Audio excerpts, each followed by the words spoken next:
한때 웰빙이란 말이 많이 대두된 적이 있죠. 우리말로 참살이란 말로 표현되는 이 웰빙은 한마디로 잘 먹고 잘 사는 걸 말합니다.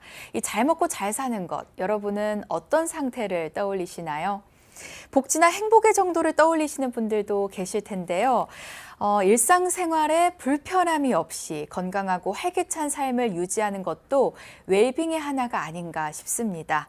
자, 조성태 박사의 생긴 대로 건강법, 오늘은 혈변을 주제로 함께하고 있습니다. 몸 밖으로 노폐물을 배출하는 대변 활동에 문제가 생긴다면 이것 역시 삶의 질을 떨어뜨리는 큰 요인이 되겠죠.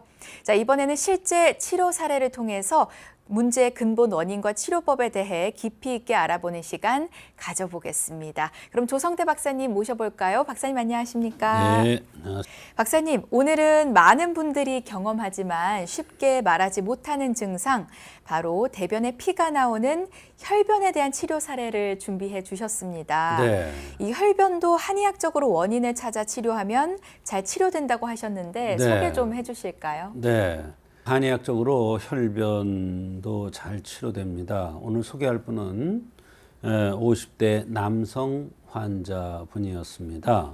젊어서부터 오랫동안 대변 후 피가 묻어 나와서 힘들어하셨는데 최근에는 소화불량, 불면증, 허리의 통증까지 겹쳐서 일상생활에서 많이 불편하셔 했습니다. 게다가 최근에는 머리카락 빠지는 탈모 현상까지 나타나고 스트레스도 많이 받고 걱정도 크셨습니다. 네, 20년 동안 이어졌다면 단순 치질 같은 원인은 아닐 것 같은데요. 네. 시청자분들도 궁금하실 것 같아요. 이 혈변이라는 게 꼭 치질이 있어야 생기는 건가요? 네, 꼭 그렇지만 않습니다. 치질이 원인이 될 수는 있지만 소화기나 대장 또는 내부의 열, 혈액순환의 문제, 장부의 불균형 때문에 생길 수도 있습니다. 그래서 검사상 원인이 나타나지 않는 경우도 많고 또 단순히 항문만 치료해서는 잘 낫지 않고 재발도 잘 되는 그런 병입니다. 혈변이 오래되면 혹시 위험한 병으로 발전할 수도 있나요? 그렇습니다. 네, 20년 동안 피가 나왔다고 하시니까 암 같은 병이 걱정되기도 합니다. 맞습니다. 장기간 혈변은 반드시 검진을 통해서 원인을 찾아야 합니다. 대장암, 궤양성 대장염 같은 질환과 감별해야 하기 때문입니다. 다만 이분의 경우 검사상 암이나 궤양은 없었고 병원에서도 그 원인을 모른다고 했다고 하셨습니다. 네, 결국 검사상 아무런 원인을 못 찾아서 오신 거군요. 그렇습니다. 그럼 일단 체질부터 판별해야 할 것 같은데 이분은 네. 어떤 체질이셨나요? 네, 체질이 굉장히 이럴 경우 중요합니다. 모르는 병, 원인을 모르는 병, 또 오래된 병일수록 그 사람의 체질에 따라서 치료해주면 실수가 없습니다. 이분을 봤을 때는 관골 부위에 붉은 기운이 있었습니다. 광대뼈 부위에 벌거스름한 홍조가 있었습니다. 이것은 음혈이 부족하고 화가 동한다는 것을 의미해주고 있습니다. 쉽게 얘기하면 물기운이 불을 잡아줘야 하는데 몸 안에 진액이 부족하니까 화를 제어하지 못해서 화가 대장 항문 쪽으로 가서 혈변이 나고 있는 상태였습니다. 따라서 불면증, 탈모증도 같은 원인으로 나타났다고 판단을 했던 것입니다. 그렇군요. 그럼 치료는 어떻게 진행됐나요?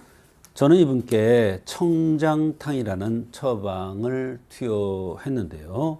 이 약에는 보혈시켜주는 사물탕과 열을 꺼주는 해독탕, 그리고 지혈시켜주는 약재들이 포함된 처방입니다. 체질적으로 물이 부족하고 화가 동하는 사람이니 물을 보충해주고 화를 억제해주는 처방인 것입니다. 네. 여기서 물이라는 것은 사물탕으로 보혈시켜주는 게 물을 치는 거고 열을 꺼주는 해독탕이 화를 억제해주는 처방이 되는 것입니다. 복용 후에는 어떤 변화가 있었나요? 한 달 뒤에 오셔서 하시는 말씀이 전부 다 소화가 한결 편안해지고 대변도 수월해졌으며 혈변의 횟수가 또 양이 점점 줄어들고 있다고 하셨습니다. 상당히 빠른 효과를 본 것이죠.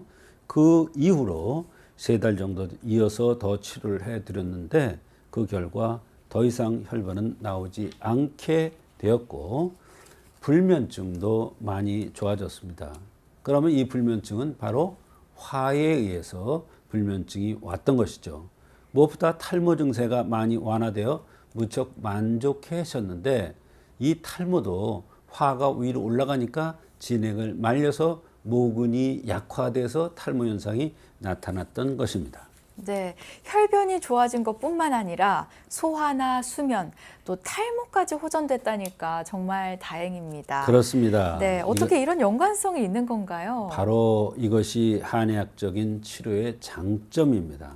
나타난 증상들을 따로따로 분리해서 보지 않고 하나의 시스템 안에서 연결된 증상으로 봅니다.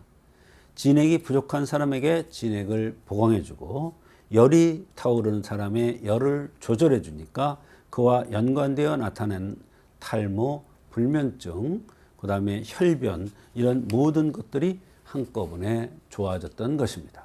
시청자분들께서도 많이 궁금해하실 것 같은데요. 이런 치료는 보통 얼마나 걸리나요? 환자에 따라서 다릅니다. 그 원인을 잡느냐에 따라서 다른데요. 환자의 체질, 질환의 기간, 심한 정도에 따라 다르지만 이분은 한 달쯤부터 눈에 띄는 호전을 보이고 있었습니다. 하지만 오랜 세월 누적된 증상이므로 일정 기간 꾸준한 치료와 관리가 반드시 필요한 경우가 되겠습니다. 이 재발은 어떨까요? 치료 후에 또다시 피가 나올 수도 있나요?